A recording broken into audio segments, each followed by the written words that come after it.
Hey guys, if you're enjoying the content I've been putting up, be sure to subscribe so you always know when a new video pops up. Now that we got that part out of the way, let's get into the video. Final Fantasy XIV is a massive game with thousands of hours of content. What I'm going to do here is break down some of the major plot points for those of you who want to know more about Eorzea, but may not have time to experience it all firsthand. This time, we're covering the Nier crossover, Yorha Dark Apocalypse. Out in Tamra, the dwarves have been doing a lot of digging, and they stumbled across something quite interesting. The Warrior of Light, not wanting to miss out on anything that involves potential death and dismemberment, tries to take a peek, and while one of the guards is more than open to taking a little bribe, the chief is having none of that. So you're going to have to find another way into what the dwarves are calling the machine graveyard. While the dwarf has no intention of helping you out, he does ask you to deliver a message for him to two young dwarves named Anog and Konog, who keep trying to sneak into the dig site. The message is pretty short: stop sneaking in, or else. The twins laugh at the fact that you carried out the request for free, but after noticing how strong your neck looks from all of the nodding you do, they decide to put your gullibility to good use. The fact that they don't even make a secret out of the fact that they plan on using you for a patsy and you still go along with it proves that the Warrior of Light is an idiot. The kids are working on a project and they need an automaton core for it. It's being stored on a cliff with some other stuff and they send you to get it for them, which you do. The chief of the dig site overhears them trying to get you to do more for them, and he fusses at them for taking advantage of your kindness right before he asks you to do something for him. He needs a lantern from one of the other caves, a job that he could have easily sent someone else to do, but at least he does pay you for it. When you bring it to him, you see the twins trying to bribe their way into the machine graveyard, which the guard can't understand. The place is basically a junkyard, but the twins seem to think that there's something more there. You're also a bit curious to see what's so special about the place, but a string of thefts in the settlements forces you to look into something else first. All types of items have been going missing. At first it was small stuff, so no one paid attention, but once some of the valuable stuff that they had found on the dig site went missing, things changed. With you being an outsider and the thief obviously being a dwarf, since they're pretty much the only ones who really be around, you're the perfect person to track down the thief since you seem incapable of saying no anyway. With a little bit of digging, you find out that the thief is the same dirty gate guard who was trying to sell you a peek inside of the dig site. When you confront him, he runs off, and since he has the key to the site that the twins need, Anog and Konog join you on the chase. Of course, when you catch him and find out that he's a triplet and his brothers are thieves too, the twins run off, leaving you to deal with them.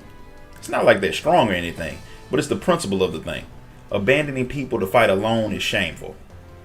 The three dwarves have been taking turns guarding the gate to the dig site while the other two stole stuff to sell. After the thrashing you give them, they decide to turn themselves in, but as they leave, you see that they drop the key that the twins wanted during the fighting. When you let the chief know what really happened, he punishes the thieves by taking away their dinner, a punishment that they really seem to hate. But now the chief is worried about something else. He hasn't seen the twins in a while, which means they're up to something. With the guards gone, the twins were waiting by the dig site for you to bring them the key, and since your own desire for adventure outweighs your good sense, you hand it over and follow them inside, only to find another door.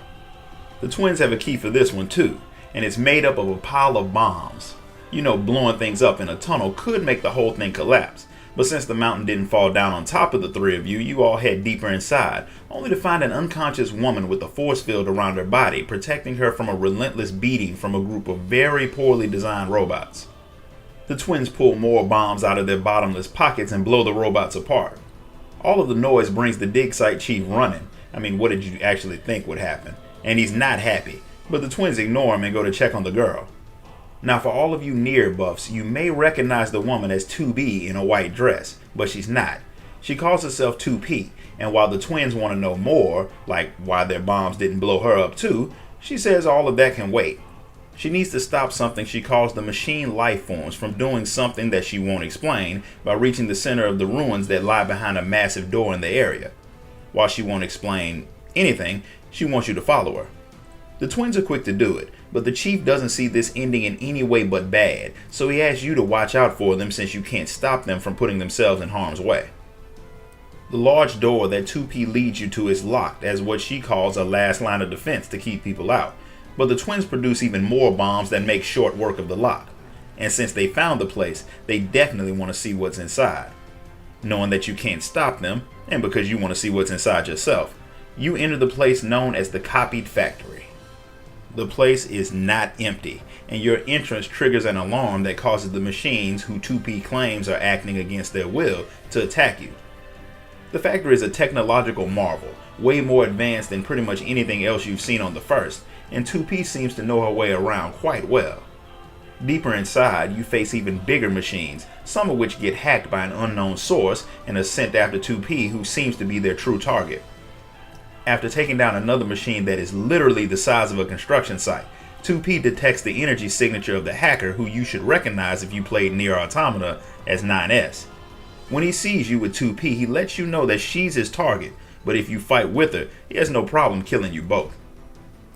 The dwarf twins step back and let you all fight. And I gotta say that while Yoko Taro's method of storytelling is an acquired taste, no one can deny that he knows how to make a boss fight. After you bring down 9S's machines, he bursts out of the wreckage and attacks 2P. If you played Nier, then you know that the dress-wearing Yorha member is a far superior fighter than 9S, and it seems like that same holds true for 2P, who knocks him off of the side of the factory before collapsing from her own injuries. Since there could be others nearby, you all head out of the factory. On the way out, 2P passes out, and you all have to carry her the rest of the way. Konog can't believe that you're still standing. The power you display is outright insane coming from a mortal. Insane, and a little scary when you think about it. Even Konog has to admit that your skills are wasted with all of the silly errands that people have you running. Not like that's going to stop him from asking you to do more of those same errands later. He just wants you to know that you should be doing something else with your time. When 2P wakes back up, Anog bombards her with questions, mainly about 9S. Like, who was he? Why was he trying to kill her? And how did he control the machines? She reveals that he's not a boy at all, but an android, just like her. The fact that she's not human is hard for any of you to comprehend, since it's hard enough to make the automatons that you see in the dwarf villages.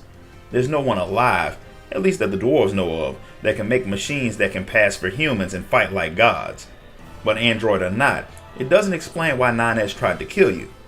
2P doesn't know why either, but she does know that there are other androids out there, and if they come looking for the ruins, they may be as hostile as 9S, which means they could wipe out the entire dwarf village.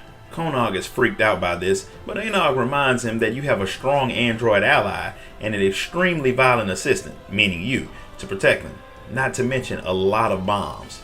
However, 2P admits that she took too much damage in the last battle and probably won't last for much longer. She may not be able to fight, but she does tell you that deep in the ruins is a key that you need to find that she claims will let you stop the machines and the androids. She tries to tell you more, but in typical story fashion, she shuts down before she can tell you the important parts. Anog is excited to find the key that 2P mentioned. She almost seems obsessed with it, like she has something to prove to someone, and she already knows that you're going to come along. The prospect of making machines that are superior to people excites her, maybe because she hasn't seen any movies like Terminator, The Matrix, iRobot, Ex Machina, Avengers Age of Ultron, you get the point. She even thinks that with a little bit of searching in the ruins, you may even find a way to fix 2P.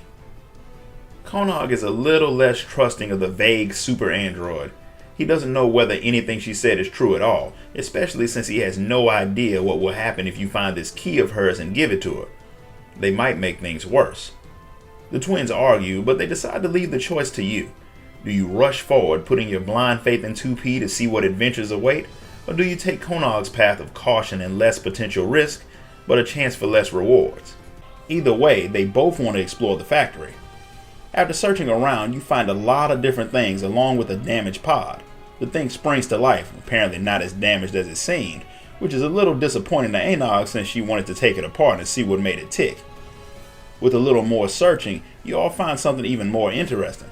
9S didn't die after 2P knocked him over the side of the factory. Somehow he managed to climb back up before passing out. Despite wanting to work with 2P, Anog decides that instead of destroying him like 2P would want, she'll bring 9S back with her, just in case Konog is right and you need a bit of insurance to deal with the other android. Back at the base with all the stuff they found, the twins get to work analyzing it all while they send you to distract the chief. He actually admits that the twins are probably the best dwarves to study the tech, and it'll be a good idea to let them work. See, you didn't even have to set his house on fire like the twins told you to. Something you'd agreed to do, I might add. And they call you a hero. After spending a bit of time playing servant to others around the world, you head back to the chief, who decides to send you to check in on the twins. They've been working on the stuff they found for a while, which is good until they end up blowing something else up. Which will be bad since the annual carnival is coming up. In fact, since the twins seem to respect you a little bit, the chief wants you to remind them about the other work they need to do to prepare for the big event. The twins have actually had a bit of luck with their research. The pod said that one of the devices they found is linked to some weaponry, which means it's probably the key that 2P wanted. But once it said that, it shut down. They need a new power source for it, which Anog is eager to find so she can power up the key and take down her enemies. What enemies a teenage dwarf has are beyond me, and even her brother doesn't think she should turn it on so soon, at least not until after you find out what it does. Of course, they start to argue again, and when you get involved, they both turn on you. Take this as a bit of real-world advice. Never get involved in a fight between siblings, because they'll both turn on you before going back to what they were arguing about. The twins work things out for themselves after agreeing that they need the weapons to protect their villages if the androids attack, so now it's time to find a power source. Anog believes you'll need some crystals, although she doesn't know how she'll make them work yet. She sends you to get one while she and her brother thinks up a way to use it. When you bring it to them, they try to run off and work on it, but the chief catches them and finally makes them get to work on their part of the festival, after a few persuading words from you, of course. The chief invites you to attend the festival because after all the hard work you did for them, you deserve a drink, or 12. Now I know why Giat drank so much. With their tiny bodies, you'd think they couldn't hold their liquor, but nope, dwarves drink. A lot. With everyone working together, it doesn't take long for the carnival to get underway. It's quite the event with food, drinks, games, drinks, and of course drinks. But none of that keeps the twins' attention for long. They've been sneaking off working on the key between preparing for the carnival and all their other duties, and they managed to get it powered up, but they have no idea how to use it. The only thing they figured out how to do is make it show symbols, and even with the pod translating, they still have no idea what they mean. The only person who might understand them is 2P, and she's shown no signs of powering back up on her own. In a maneuver they should have done days ago, Anog asked the pod to see if 2P can be fixed. A quick scan shows where she's damaged, and all it needs is a replacement part. It just so happens that there was a room in the factory filled with the dead bodies of androids that looked a lot like 2P, only dressed in black. As creepy as it is, the pod is able to get the parts for 2P from the corpses, and he's able to fix her. When she wakes up and gets her bearings, she gets the key and pushes a few buttons. The entire mountain starts to shake, and you all rush outside to see an entire area being bombed by androids and flight units. Dwarves are running and screaming as the entire mountain is reduced to rubble. A small army of black-clad androids step out, and 2P moves to confront them until all of their clothes turn white, and you realize that they are friends. And Konog was right. 2P was not your friend. She goes to kill Anog, but another android, this one dressed in black, rushes in to save her. Instead of continuing the fight, 2P hops into a flight suit of her own and leaves with her friends after telling you to enjoy watching the world end. Even though he hadn't fully trusted her, Konog hadn't thought 2P would try to kill them. But after just having one android turn on him, he's even less trusting of the new android, even though she did save his sister. She introduces herself as 2B, yes, the one from Nier Automata, and she says that her reason for being there is to destroy the androids in white. Together, you all chase 2P into the giant facility that was exposed when the androids destroyed the mountain, the puppet's bunker. However, 2B isn't really interested in working with you, and she takes off into the bunker alone in a flight suit, leaving you to fight your way past a lot of androids and their very, very large machines. The facility goes deep underground, and after reaching the deepest part, you find that 2B has already dealt with 2P. However, a weird group of machines pop out of her body and fuse together into a giant ball. The ball turns out to be some type of cocoon, and when it bursts open, the androids transform into a really big, creepy version of 2P, which at this point isn't even the weirdest thing the Warrior of Light has seen. Weird or not, a million or so sword slashes later, and you bring down the android. Back outside, Anog is having a hard time coping with just how wrong she was about 2P, but 2B says that all the blame lies with her for letting her own fight spread so far. Not like we know where the fight even started, or what it was about, or if 2B is going to try to kill you all too, something that Konog points out. 2B can't really answer your question since all she remembers is that she was fighting the machines, took some damage, then ended up on your world. She can't even contact her superiors. The only reason she even found you all is because she had followed the sounds of the explosions.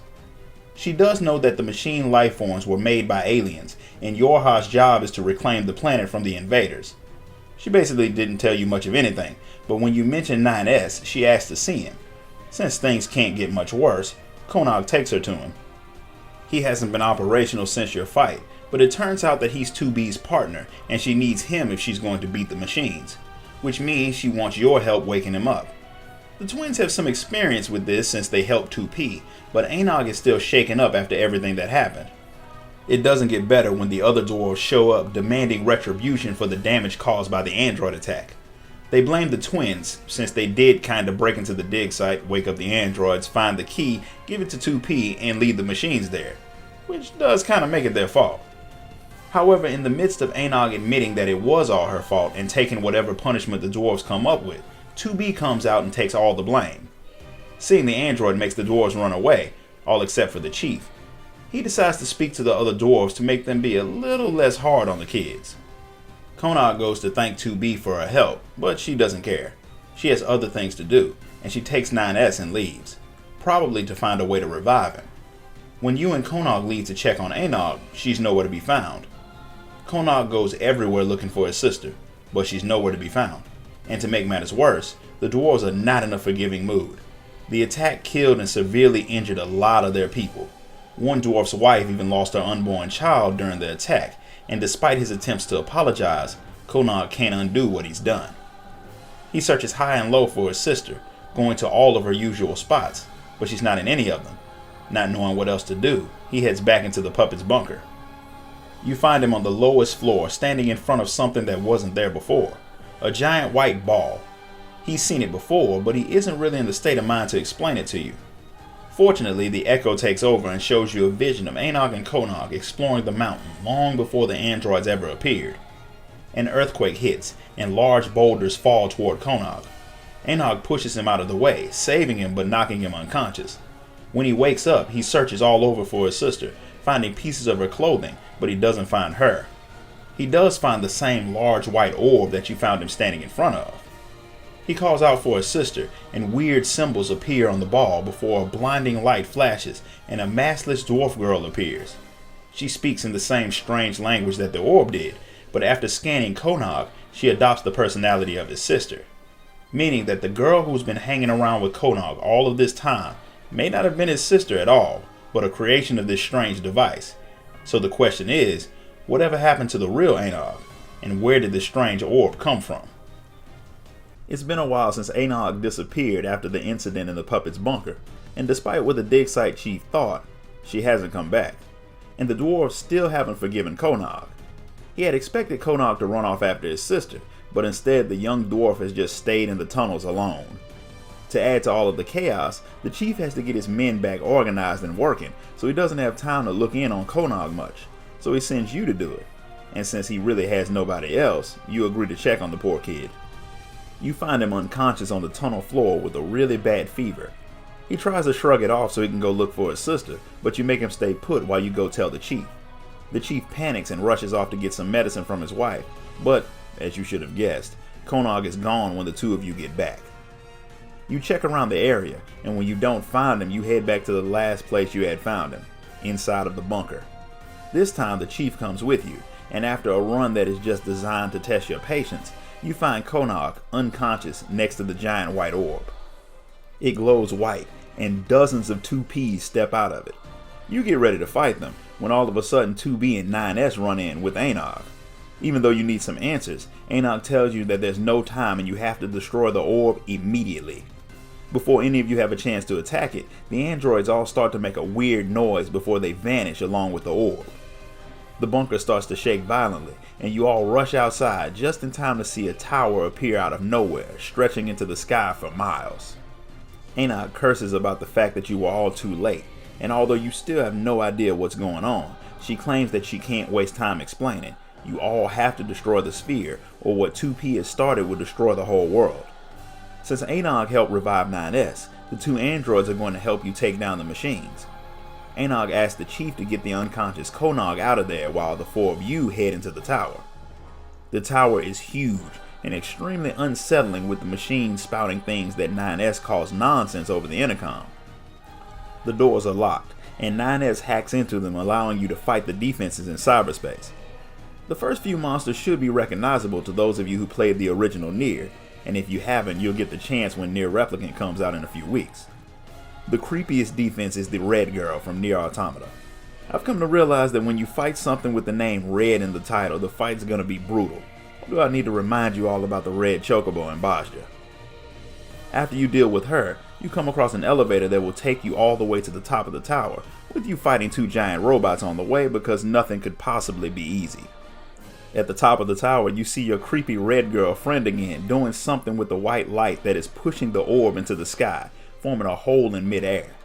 She multiplies herself and attacks you all to keep you from interfering.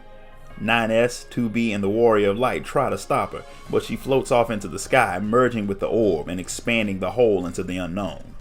The orb floats back down and splits in half, revealing a creepy giant girl that reminds me of the Cloud of Darkness. She claims that you will be the first to see the new world, then she attacks. As you fight, she talks of how long they've waited to throw open the gates before she stuns you all and teleports into the rift that was growing larger and larger in the sky. When she merges with it, barely audible voices come from the other side before she floats back down in her new form that I'm going to guess is a fusion of 2P and Zero from Drakengard 3. Now, I may be reading too deeply into this, but this is a Yoko Taro creation, so I might not be going deep enough.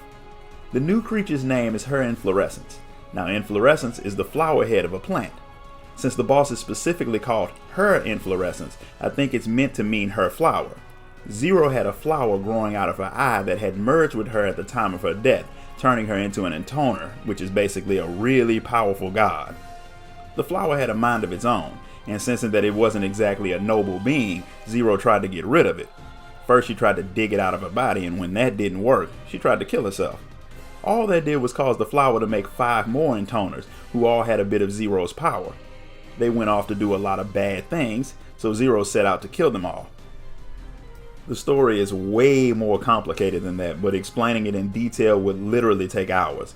And who knows, I might cover it one day because the story of Drakengard and Nier and how it all interconnects is pretty cool, even though it is a little complicated. However, that is something to worry about on another day. For now, you just have to beat the creature no matter what it is. You bring her down, but that doesn't close the rift. In fact, it keeps getting bigger.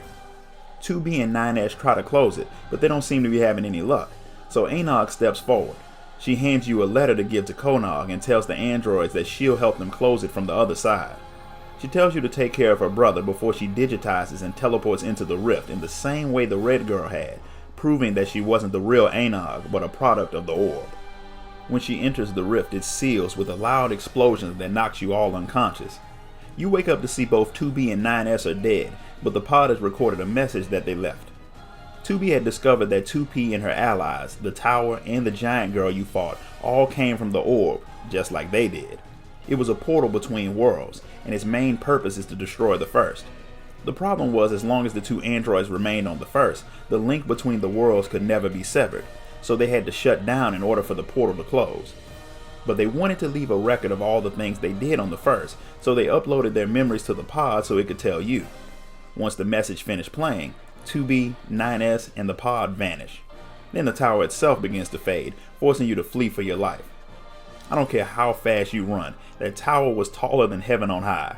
There's no way you made it out of there in time. The Warrior of Light should be dead. When you get back to the chief and tell him what happened, he's heartbroken to hear about Anog, even though he knew things wouldn't end well. He thinks it'll be better if you tell Konog because he doesn't think he can do it. When the boy hears about his sister, he doesn't take it well either. He reads her letter, but what she tells him about her being a construct and seeing other worlds doesn't calm him down. There's more in the letter that we don't know about, but whatever it is does little to make him feel better. He feels abandoned, and he asks you to leave him alone a bit so he can think. He had found the chief's wife's watch in some rubble and fixed it for her, and he wants you to bring it to them because it was important to the woman. He would bring it himself, but he doesn't really feel like dealing with people right now. The chief is happy to get his wife's watch back, but he immediately gets suspicious about the fact that Konog didn't deliver it himself, so he rushes back to the tunnels only to find that Konog has left. He blames himself and the people of the village for the way they treated the twins, and he sets out to rebuild the village and make the people more receptive to new ideas, with a little help from you, of course. Most of the dwarves still want blood for what happened with the machines, despite the fact that you dealt with the threat. Talking to them helps a little bit, and with time they may come around and start working together, and you being you agree to stick around and help with the rebuilding process whenever they need. Before you head out, a device is delivered to the village for you from Konog. Using the portable archive the twins gave you a long time ago lets you read it, and you find out that Konog is out trying to learn the secrets of those white orbs, because just because you dealt with one doesn't mean there aren't any more. This concludes the third part of the story of Yorha Dark Apocalypse.